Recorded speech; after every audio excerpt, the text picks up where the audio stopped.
네, 안녕하십니까. 수요일 날 모닝들의 복귀 담당하고 있는 신동준 전문가입니다. 네, 최근에 그 미세먼지가 굉장히 심한 것 같은데요. 우리 시장도, 글로벌 시장도 마찬가지로 조금 뭐랄까 빅 이벤트를 앞두고서 조금 앞이 잘 안 보이는 그런 상황인 것 같습니다. 하지만 오늘 복귀를 통해 가지고 또 속 시원하게 또 풀어드리는 시간 가져보도록 하겠습니다. 우선 오늘 시장 마감 내용부터 좀 전달해드리도록 하겠습니다. 오늘 코스피 시장은 0.4% 상승했고요. 코스닥은 좀 아쉽게도 0.08% 약간 어떤 약보합으로 마감했습니다. 상승 종목 수, 하락 종목 수는 비등비등하게 좀 마감하면서 어느 정도 좀 혼조 장세의 어떤 흐름을 좀 보였고요. 여기 보시면 지금 코스피 지수 분봉 차트 흐름으로 오늘 시장이 어떻게 시작을 했고 마감을 했는지 좀 자세히 한번 들여다보도록 하겠습니다. 먼저 여기 보시면 그 코스피 시장 분봉에서 종가 부근이 지금 최고점 2108포인트로 이렇게 나와 있습니다. 예, 오늘 종가가 거의 고가로 지금 마감을 했기 때문에 굉장히 좀 뭐랄까요, 내일을 좀 기대할 수 있는 그런 어떤 마감이라고 볼 수가 있을 것 같고요. 오늘 장 시작은 미국 시장의 상승 마감으로 인해 가지고 강보합 정도 시작을 했습니다. 하지만 여기 보시면 시작하자마자 음봉으로 내리 꽂으면서 다소 좀 약세였는데요.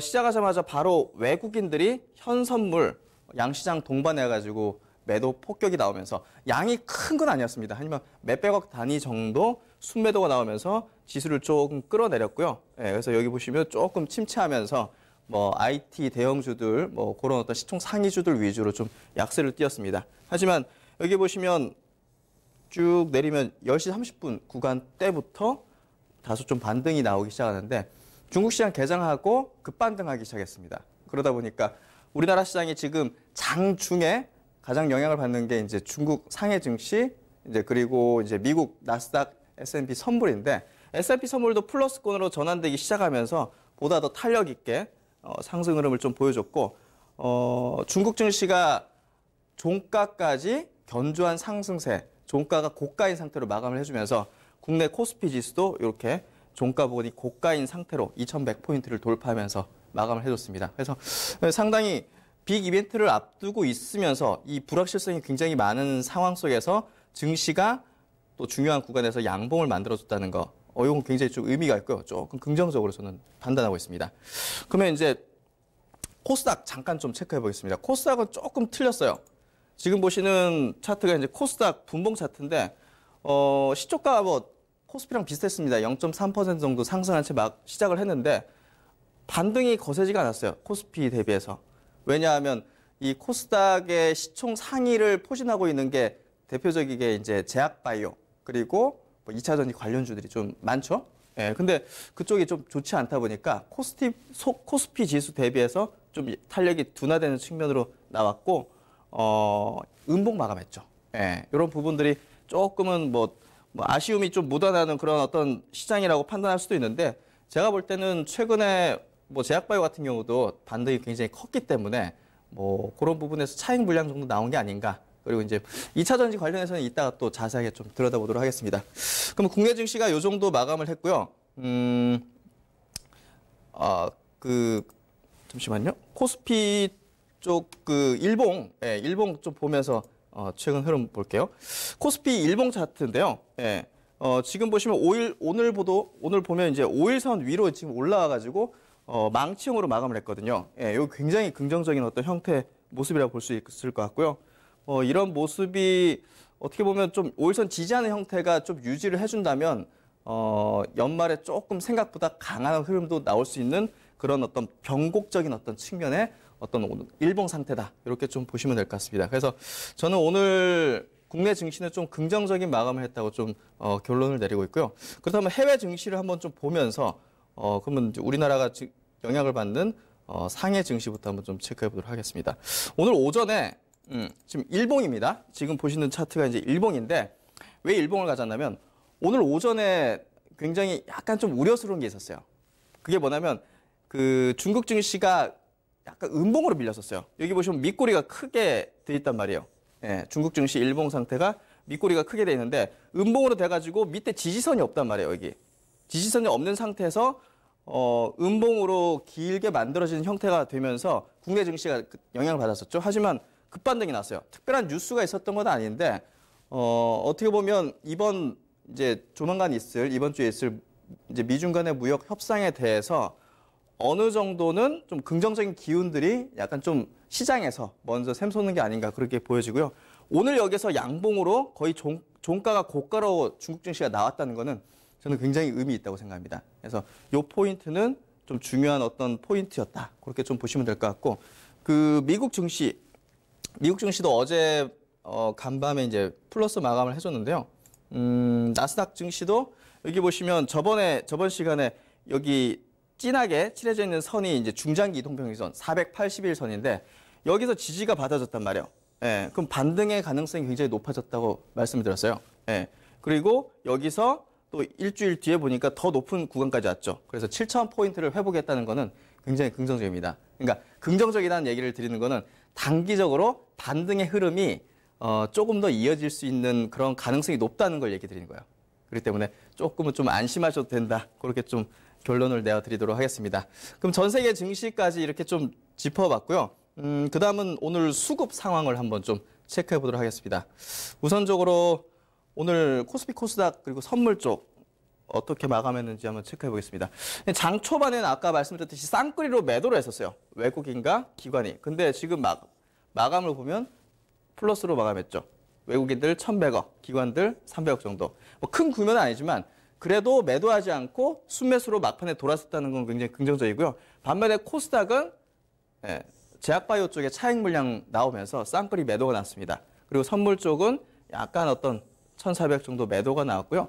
뭐 특징적인 거는 거래소 쪽에서 쌍끌이로 들어왔다는 거. 그리고 이 쌍끌이 수급의 그 포인트가 어떤 거였는지 좀 판단해 보면요. 여기 이제 프로그램 어떤 물량의 어떤 동향이 있습니다. 지금 여기 프로그램 동향을 보시면 여기 좀 보일지 모르겠는데 좀 확대시키면 좋을 것 같은데요. 이게 그 초록색이 비차익입니다. 예, 비차익의 물량이 막판에 이렇게 쭉 들어올랐어요. 예, 제가 그래프로 이렇게 가져왔는데 막판에 이렇게 쭉 들어왔다는 거는 한국 시장에 대해서 막판에 저가 매수 물량이 쭉 들어왔다. 예, 오늘 같은 경우 글로벌 증시에 굉장히 특징점이 있기도 했어요. 외국인 자금들이 중국 그리고 일본 그리고 한국 증시에서 공통적으로 통신주 업종을 쓸어 담았거든요. 예, 그런 어떤 물량들이 어느 정도 글로벌 자금들이 비차익으로 이렇게 좀 흡수가 된 것 같고요. 이게 장 초반엔 한 200~300억 마이너스였다가 막판에 이렇게 올라왔다는 거는 굉장히 좀 한국 지수에 대해서 굉장히 좀 긍정적인 어떤 수급이 들어왔다. 그렇게 좀 단기적으로 판단이 되어집니다. 그래서 오늘 뭐 글로벌 증시 수급까지 단기적인 포인트에서 굉장히 좀 긍정적인 어떤 형태로 좀 볼 수가 있을 것 같고요. 그러면 그 다음엔 좀 종목 관점으로 한번 들어가 보도록 하겠습니다. 오늘 종목적으로 어떤 종목 섹터들이 좀 강세였고 특징적인 있었나. 먼저 이제 그날의 어떤 특징주를 보실 때 먼저 신고가 종목들이 어떤 게 나왔는지를 보시면 오늘 장이 어땠는지를 좀 판단을 해볼 수 있거든요. 지금 보시면 이게 이제 250일 기준, 한 1년 기준의 이제 그 신고가 종목들인데요. 오늘 보면 특징적인 게 저번 시간에도 오이솔루션이 그 매수 상이었단 말이에요. 예, 신고가 상이었단 말이에요. 예. 아이고, 오이솔루션이 신고가였는데 오늘도 신고가를 내고 있어요. 8% 급등하면서. 예. 그리고 대림사업은 다른 케이스입니다. 이제 지배구조 관련해서 배당. 그리고 NC소프트가 50만 원 돌파하면서 4% 상승해서 신고가. 예. 그리고 SK텔레콤 같은 종목이 지금 신고가를 냈다는 거는 오늘 오늘 장에서 굉장히 중요한 포인트고요. 요걸 이제 좀 구체적으로 들어가 보도록 하겠습니다. 먼저 통신 업종을 한번 좀 체크를 해보도록 하겠습니다. 오늘 시장을 주도했던 업종은 뭐니 해도 이제 통신 업종이었는데요. 12월 1일부터 우리나라가 최초로 이제 스마트폰은 아닙니다. 스마트폰 쪽으로 5G 되는 게 아니라 이제 에그 형태. 우리가 들고 다니면서 이동 간의 어떤 단말기죠. 에그 형태로 이제 주파수 송출이 되면서 그게 이제 상용화가 되는데 그런 모멘텀도 있습니다. 하지만 오늘 굉장히 특징적인 거는 일본의 노무라 증권이 중국의 5G 통신 관련된 종목들 비중을 확대를 해야 된다 하면서 리포트를 내고 이제 굉장히 상승이 일었어요. 그리고 이제 일본 시장에서도 NTT 도모코 같은 통신 회사가 굉장히 급등을 이루면서 글로벌 자금, 특히 이제 외국인 자금이 오늘 LG U+, 지금 보시는 종목이 LG U+입니다. 예, 여기 6% 넘는 상승을 보였단 말이에요. 그러니까 지금 전고점 부분까지 쫙 올려졌어요. 예, 이거 굉장히 중요한 포인트입니다. 시장 대비해서 강한 업종과 강한 종목이 여러분이 지금 무역 분쟁이라든지 여러 가지 글로벌 경기의 어떤 둔화, 뭐 이런 우려감 속에서도 투자를 해야 되는 종목인 거죠. 예, LG U+는 이렇게 시장을 오늘 주도했던 종목이라 볼 수가 있고요. 그리고 이제 그동안 제가 좀 강조드렸던 종목이 또 SK텔레콤도 있습니다. 예, 오늘 신고가를 냈던 종목이죠. 예, 보시면 오늘 이게 이제 굉장히 중요해요. 이제 오늘 장에 복귀를 하니까 이런 얘기를 드릴 수가 있는데 이게 오늘 신고가를 내고 SK텔레콤이 신고가를 내고 윗꼬리를 그리면서 마감을 했어요. 그러면 일반적인 대중 투자들은 이거 위에서 물량 다 털었구나. 이런 인식들을 많이 하는데 영망치 양봉이란 말이에요. 이거는 굉장히 중요한 신호고 이게 뭐냐면 상승의 에너지를 더 가져간다는 의미예요. 이 SK텔레콤 같은 경우는 대형주입니다. 20조가 넘는. 이런 종목에서 이런 형태는 굉장히 중요한 어떤 포인트고 상승 에너지가 더 가지고 있다. 이렇게 볼 수가 있을 것 같고요. 이 5G의 모멘텀은 이번 12월 1일이 상용화 첫이지만 우리가 들고 다니는 5G 스마트폰이 내년 3월에 출시가 됩니다. 그때부터가 본격적인 이 상용화의 시점이기 때문에 이 관련주들의 재료의 일정과 강세는 유지될 가능성이 높다는 거죠. 그러니까 끝이 아니라는 겁니다. 요 점을 오늘 상승한 통신주에서 좀 찾으시고 오늘 장비주들도 굉장히 많이 올랐습니다. 그러니까 시세의 어떤 시작이라고 좀 보시면 저는 맞다. 그렇게 좀 진단을 드리고요. 그리고 오늘 좀 많은 분들이 우려하신 종목군 그리고 섹터군이 이제 대표적으로 2차 전지입니다. 2차 전지가 최근에 그 독일의 한 배터리 업체에서 이제 독일 정부의 이제 투자금을 받아가지고 연구를 시작한다. 그래서 아시아권에서의 어떤 배터리 조달을 비중을 줄여가지고 자립적인 어떤 상태를 가지겠다. 이런 내용이 나오면서 한번 좀 출렁였거든요. 밑으로. 근데 오늘 보시면 이 일진 머티리얼스가 이렇게 지금 중장기 이평선을 하회하면서 길게 음봉을 그리는 거는 굉장히 좀 우려스러운 겁니다. 이게 왜냐하면 이게 대장주잖아요. 대장. 이게 시가총액이 뭐 한 2, 3천억짜리 뭐 2차 전지 주변주가 아니라 대장주라는 측면에서 볼 때 이 대장주가 긴 음봉으로 추세를 이탈했다는 거는 조금 뭐랄까요. 추세가 꺾였다고 단정 내릴 수는 없지만 그래도 어느 정도는 지지부진한 주가가 이 섹터가 좀 지지부진할 거라는 것들을 말해주는 거고요. 지금 시장은 되도록이면 오늘 수급도 보시면 아시겠지만 너무 고밸류 그리고 고프리미엄이 붙은 그런 어떤 종목군과 섹터군들은 시장이 좀 불안정하면 먼저 수급이 나와버려. 최근에 엔터주라든지 이런 것들 보시면 이 대표적으로 이렇게 고밸류 상태 종목들은 불안정할 때 이렇게 하방이 커지는 걸 볼 수가 있습니다. 그래서 여러분들이 지금 시장에서는 되도록이면 몇 년 뒤에 실적을 가지고서 PER 상태가 한 30배, 많게는 40배 이렇게 넘나드는 그런 종목군은 조금 주의를 하시는 게 좋지 않을까. 일진 머티리얼을 통해서 좀 알 수가 있고요. 그리고 이제 또 다른 섹터가 그 조선업종을 한번 좀 보도록 하겠습니다. 조선업종은 계속적으로 강조된 섹터긴 한데 최근에 유가가 이제 굉장히 많이 떨어지면서 많은 분들이 이제 뭐 조선주에 대해서 굉장히 좀 질문도 많으시고 이게 유가 떨어지면 안 좋지 않느냐 이런 얘기를 많이 하시는데 오히려 반대입니다. 2013년에도 유가가 100불에서 60불까지 쫙 떨어진 적이 있었어요.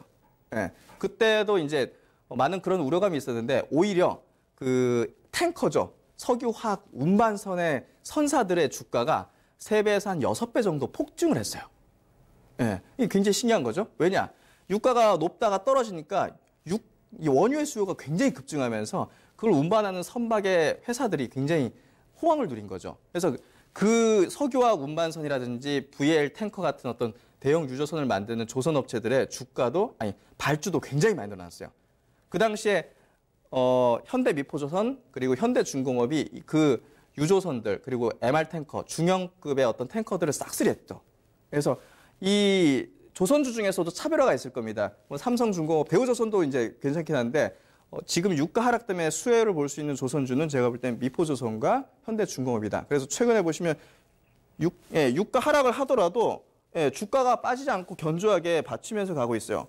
이런 것들은 유가가 오히려 지금 더 빠지게 되면 이것들이 빠질 수도 있잖아요. 그러면 기회로 보고 매수하는 게 맞다고 봐요. 그러니까 우리가 어떤 현상이 뭐 당일날 나타나가지고 종목들이 움직일 때 어떤 종목들은 그런 상황이 벌어졌을 때 저가에 사야겠다. 이런 시나리오를 갖고 있는 게 중요하다는 거죠. 미리 준비하는 자세. 그런 측면의 종목을 저는 이렇게 좀 조선주 중에서도 선별적으로 봐야 된다. 그렇게 좀 보고 있다. 말씀을 드리고요. 그다음 미포조선도 기술적으로 한번 좀 보도록 할게요. 미포조선을 보시면 현대 미포조선이 굉장히 이제 중요한 포인트가 그동안의 수주를 받는 선례를 볼 때 뭐 두세 척씩 받다가 한 번에 30척, 40척씩 받아버려요. 그러니까 이런 종목들은 뭐 단기적인 게 아니라 정말 중기적입니다. 지금 주봉 차트를 한번 보도록 할게요. 조선주들 보시면 지금 현대 미포조선은 이 흐름이 뭐냐면 이때 중국 인프라 투자 때문에 굉장한 벌커선까지 만들면서 굉장히 호황을 누리다가 그 상선 시장에 이제 침체되면서 꺾였는데 이때 2010년도 반등 나올 때 다른 조선주 주가들은 전고점까지 갔어요. 왜냐? 해양 플랜트의 호황 때문에. 근데 현대 미포조선은 상선만 만들잖아요. 배만. 그러다 보니까 별로 못 갔어요. 그리고 거의 2007년도, 8년도 대비해서 10년 동안 침체였습니다. 그렇다면 이 현대 미포가 가진 어떤 시세의 응축성이라든지 여러 가지를 기술적으로 보더라도 이번에는 이 종목의 시세가 예전하고 다른 굉장히 큰 시세가 날 수 있다는 거죠. 그러니까 다른 조선주 대비해서. 이런 본다면 이번에 유가 하락은 이 현대 미포조선에 보다 더 어떤 수혜로 작용하게 될 거다. 저는 그렇게 좀 판단을 하고 있고요.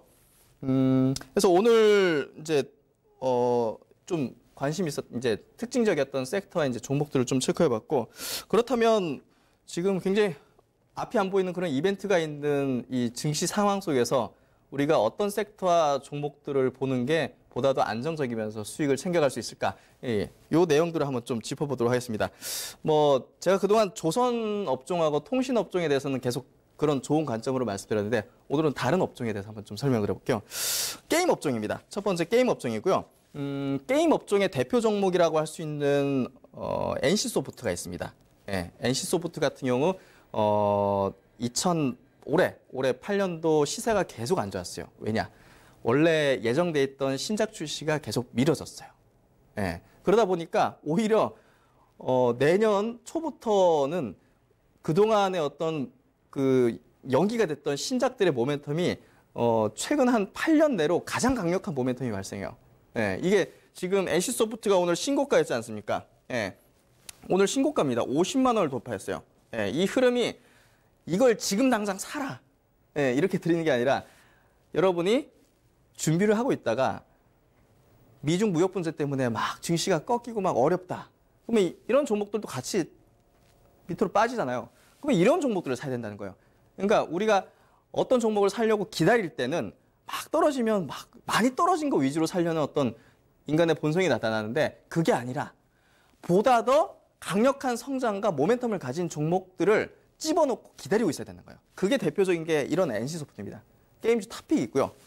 그 다음 이제 두 번째 탑픽은 이제 넷마블입니다.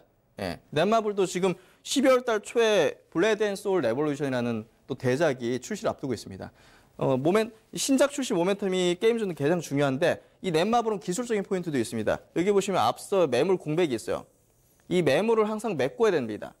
시세라는 건. 그래서 여기에 어떤 포인트가 이제 주가가 이렇게 튈 수 있는 그런 어떤 자리에 놓여 있기 때문에 이 넷마블 같은 경우도 제가 볼 때 NC소프트 다음으로 게임주 중에서 차선호 되는 그런 종목이라고 보시면 될 것 같고요. 역시나 내년에 또 BTS 월드 같은 그 굉장히 괜찮은 게임들이 또 출시를 앞두고 있기 때문에 이 신작 모멘텀이 내년 초까지 계속 이어진다는 측면에서 넷마블도 관심을 가질 필요가 있다. 이렇게 좀 말씀을 드리고요. 게임주는 무역 분쟁하고 상관없습니다. 예, 그 정도로 모멘텀이 굉장히 좀 자유롭기 때문에 지금 같은 시장에서 이런 종목들은 좀 관심을 가져야 된다고 보고요. 그리고 이제 두 번째 관심 가져야 될 섹터가 이제 플랫폼입니다. 예, 플랫폼 대표적인 게 우리 뭐 미국 시장에서 보더라도 넷플릭스나 뭐 아마존 뭐 이런 기업들, 마이크로소프트 이런 기업들이 굉장히 장기 성장을 하잖아요. 그러니까 플랫폼 기업들은 그렇습니다. 그 업종 안에서 독점력을 갖고 있고 지배력을 갖고 있기 때문에 단기적으로는 출렁일 수 있지만 중장기적으로 나가면 굉장히 꽉 독점력을 이제 발휘하게 되죠. 대표적인 국내 이제 쇼핑몰 업체 중에서 플랫폼 업체 중에서 카페 입사라는 기업이 최근에 주가가 많이 밀렸는데 예, 이 밀린 이유가 어떻게 보면 고밸류라는 어떤 잣대로 되면서 이렇게 많이 밀린 것 같아요. 그리고 3분기 실적도 약간 컨센 하회했고 하지만 이런 기업은 거래 기준으로 기업의 가치를 매기는 겁니다. 순이익, 영업이익이 어떻게 나왔다고 해가지고 기업 가치를 매기는 게 아니라 거래액입니다. 여러분 쿠팡이 1년에 적자로 5천억을 보는데 지금 기업 가치가 10조를 매기고 있어요. 그러니까 이익이 중요한 게 아닙니다. 지금 당장. 그러니까 그런 측면에서 좀 달리 보셔야 될 국내 대표적인 이제 이커머스 플랫폼 기업으로서 이 카페24는 지금 굉장히 저가 위치에 있다. 이런 종목들을 여러분이 이 미중 무역 분쟁을 통해 가지고 주가가 변동성을 보여 가지고 이제 좀 하방으로 좀 열릴 때, 밀릴 때 이런 종목들을 사셔야 된다. 저는 생각을 하고요. 약간 시간이 더 있으면 한 종목만 더 보고 싶은데요. 이제 중소기업에 근무하신 분들은 다 아실 겁니다. 더존 비주온. 우리 그 경영 관리 시스템이죠. 국내에 있는 수만 개 기업들의 어떤 전사적 영업 관리, 경영 관리의 프로그램에 독점력을 갖고 있는 기업입니다. 이런 기업도 여러분 미중 무역 분쟁이든 경기가 둔화되는 이런 기업들이 타격을 받는 건 없습니다. 오히려 독점력이 더 강화되고 신규 또 프로그램, 위아고라는 프로그램을 지금 만들어 가지고 조만간 배포할 예정이에요. 그런 것들이 향후 기대감을 갖게 되고요. 이게 보시면 여기 앞서 요 자리 그리고 지금 요 자리 굉장히 강력한 지지선을 구축하는 구간입니다. 그게 한 4만 원 초반대. 그러니까 이 기업은 독점력을 가지고서 지배력을 가지고서 계속적으로 성장을 할 수밖에 없는 기업이에요. 그러니까 이런 기업들을 준비하고 계시다가 만약에라도 시장 때문에 떨어진다. 그러면 이런 종목들을 좀 담으시는 게 제가 볼 때는 굉장히 뭐랄까요? 안정성을 가질 수 있는 그런 투자가 아닐까 싶고요. 지금까지 짚어본 어떤 내용들이 어떻게 보면 지금 같은 시장을 좀 저는 잘 보이게 만들 수 있는 그런 종목들이라 생각합니다. 오늘 이 방송 끝나고 6시 10분에 공개 방송을 통해 가지고 빅 이벤트를 앞둔 시장 속에서 어떤 종목을 우리가 좀 관심 갖고 투자해야 수익을 낼 수 있을까? 그런 얘기들을 좀 방송에서 못한 얘기들을 좀 짚어보도록 하겠습니다. 그러면 저는 또 다음 주 수요일 날 찾아뵙도록 하겠습니다. 감사합니다.